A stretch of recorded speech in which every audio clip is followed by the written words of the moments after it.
Let's talk. Good afternoon, everyone, or good evening, wherever you're at. It's BJ back on your screens. I'm here today to talk about the current presidential election in the United States. It's on my mind, it's something I was thinking about. So, guess what? That's what we're going to cover. I told you that until I decide or determine, or until you guys help me decide what this channel will be about, I'm going to cover a variety of topics, things that interest me, things that are important to me, things that I think are important in the world at this time, current events, right? So today I'm wearing a t-shirt I had made a couple years ago. Some of you may remember the AI trend where they had you could have your put a picture of yourself into an AI software and you get all these images. It was very popular during lockdown in the pandemic. And me being me, I went out and had a couple t-shirts made with the images. I like it. So let's talk about politics. So we're in not quite the middle, we're actually almost at the end of a presidential election. As many of you know, we have the majority two-party system here in the US with the Democrats and the Republican parties. And at this moment, we have had our current president, Joe Biden, step down or step aside from the race. He's still in office until January, but he's moved out of the presidential race. And in his stead, the current vice president, Kamala Harris, has been voted in or nominated as the Democratic candidate for president. And in the Republican Party, there's Donald Trump, who is the candidate for president. Now, interestingly, I've been hearing a lot of things about why Kamala Harris isn't qualified to be the president. And I find this very curious and very interesting. I find that often with black women in this country, or brown women, because she is a combination of black and Asian with her Indian Tamil heritage. So I find that with women of color in particular in this country, there is a triple standard, not a double standard. I'm held to a double standard as a black man. But for black women and most women of color, there's a triple standard, right? So let's look at the facts.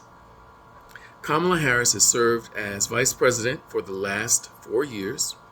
Prior to that, she served as the attorney general for the state of California, the largest state in the country by population.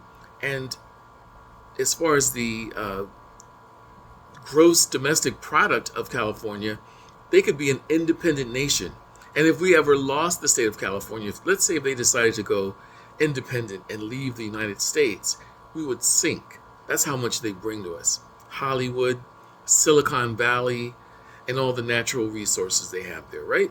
So, Kamala Harris was Attorney General there. She was also District Attorney. She has served in public life for decades. And in the Republican Party, we have Donald Trump, who did serve as president for one term, 4 years. But then prior to that, he had never held a political office ever in his life.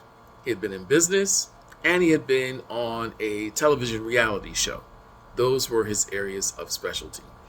But he had not held political office up until he was elected president. So people saying that, oh, Kamala Harris is not qualified and she needs to prove herself. Well, she's proven herself. She's been a senator, she's been a state attorney general, she's been a district attorney, and she's been the vice president.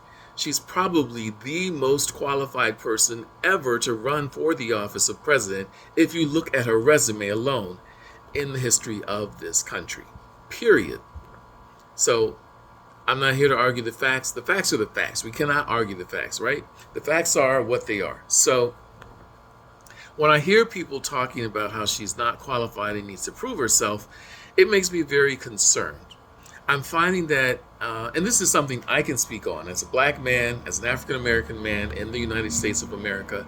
I have the privilege of speaking on this topic because what I'm seeing online is many black men saying, oh, they're not going to vote for her, or They're not going. They don't. Why should they vote for her? She's not qualified.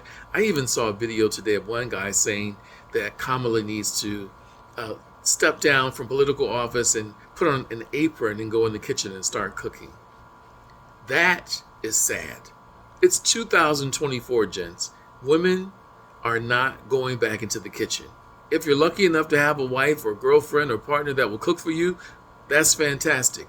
But to say that a highly qualified political candidate for president needs to put on an apron and go in the kitchen and forget about her political aspirations, that's sexist, it's misogynist, and it's actually bigoted and rude.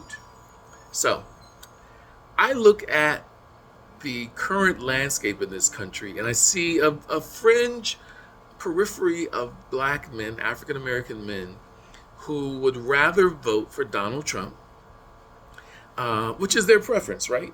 I'm not going to get into who you should vote for and why you, and who you shouldn't vote for. But what I'm here to talk about today is, don't say that Kamala Harris isn't qualified. That is a flat out, downright lie.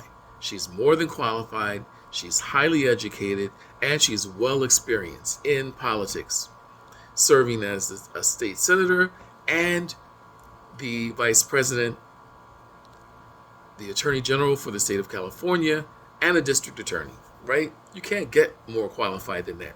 Name me one person who's run for office in the history of this country, who's run for the office of the president, that's had more political experience, and I bet you won't find them.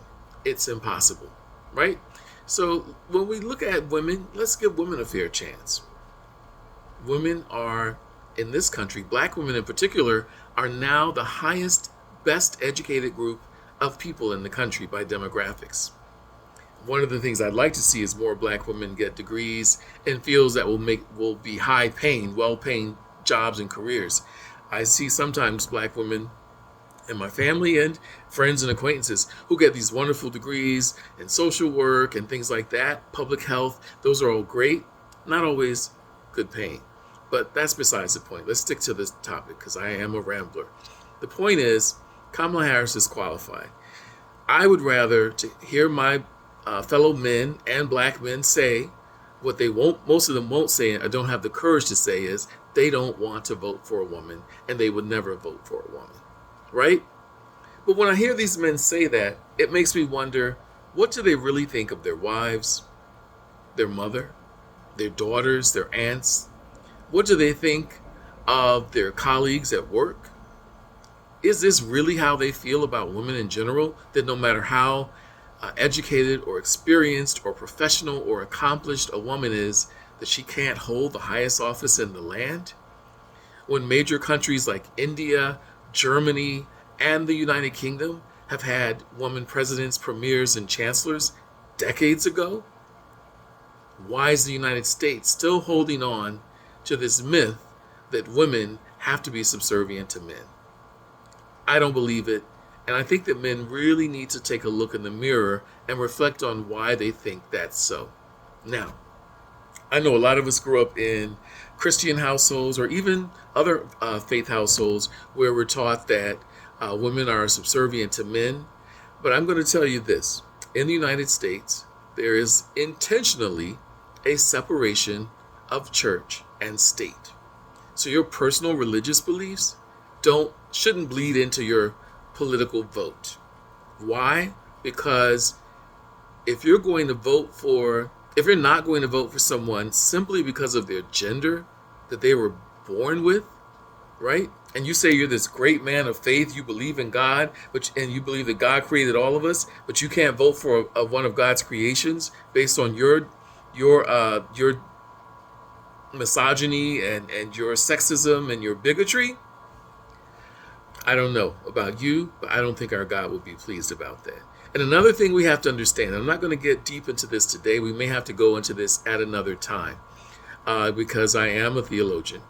But we have to understand that in Western society and even in Eastern society to an extent, that because of the male-dominated patriarchy, right, the holy books, not just the Bible, but other holy books have been written to highly favor men. right? If you write the book, you're going to make yourself look good. So men wrote these books, men made themselves look good.